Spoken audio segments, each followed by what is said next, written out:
Presiden Joko Widodo mengungkapkan alasan dirinya ingin seluruh pihak untuk tak lagi bergantung pada penggunaan kartu dari perusahaan pembayaran dan teknologi global Visa dan Mastercard. Jokowi mengungkapkan bahwa belanja pemerintah pusat dan daerah lebih baik untuk menggunakan kartu kredit seperti yang sudah diluncurkan beberapa bulan lalu. Akan tetapi, Jokowi menekankan tak mau mengandalkan Visa dan Mastercard. Kemudian juga penggunaan kartu kredit pemerintah daerah. Zamannya sudah zaman digital seperti itu. Mestinya ini semuanya bisa menggunakan. Kalau kita bisa menggunakan itu betul-betul kita bisa mandiri, hati-hati.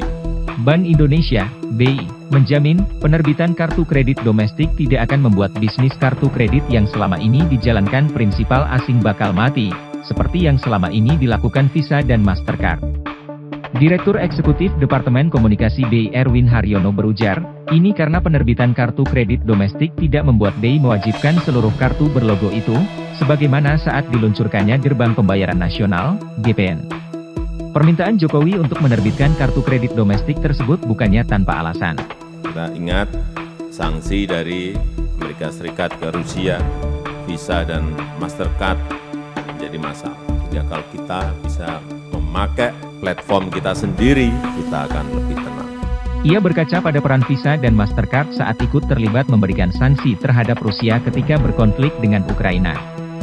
Visa dan Mastercard menutup layanannya di negara tersebut sehingga masyarakat Rusia tak bisa gunakan kartu kreditnya. Saat itu manajemen Mastercard dan Visa memutuskan menangguhkan layanannya di negara pimpinan Presiden Vladimir Putin itu. Alhasil, warga Rusia yang memegang kartu kredit berlabel perusahaan itu tak bisa menggunakan kartu kreditnya di penjuru dunia. Bahkan, turis-turis Rusia yang ada di Indonesia terkena imbas, sehingga mereka tidak bisa membayar hotelnya di Bali. Pemberitaan pada Maret 2022 banyak yang menyebut mereka bahkan terdepak dari hotel-hotel yang mereka tempati. Manajemen Mastercard kala itu mengatakan, penangguhan layanan jaringan di Rusia merupakan imbas dari konflik yang terjadi antara negara itu dengan Ukraina. Visa juga menyampaikan hal senada. Kebijakannya segera berlaku di mana perusahaan akan bekerja dengan klien dan mitra di Rusia untuk menghentikan seluruh transaksi dalam beberapa hari mendatang. Visa mengatakan kartu yang diterbitkan di Rusia tidak akan berfungsi di luar negeri. Begitu juga sebaliknya, kartu yang dikeluarkan di luar negeri tidak akan lagi berfungsi di Rusia. Berdasarkan data BPS, tercatat sekitar 1.150 orang asal Rusia masuk ke Indonesia pada Januari 2022. Turis Rusia di Bali tidak bisa bertransaksi menarik uang tunai dari rekeningnya. Hal itu dikarenakan jaringan pembayaran memblokir transaksi kartu yang dipegang warga Rusia sebagai akibat dari invasi militer terhadap Ukraina.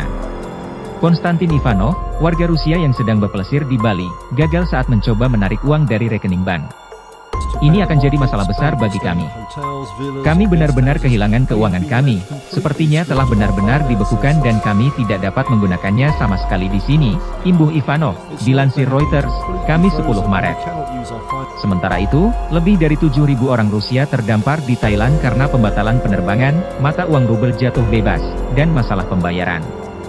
Sistem pembayaran internasional SWIFT telah memutuskan beberapa bank Rusia dari jaringannya, sedangkan Visa dan Mastercard mengatakan mereka memblokir penggunaan luar negeri dari kartu mereka yang dikeluarkan oleh bank Rusia mulai 9 Maret.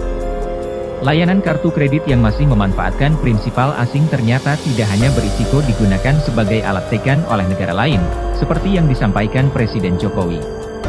Beban biaya yang ditanggung juga besar menguras cadangan devisa tanah air.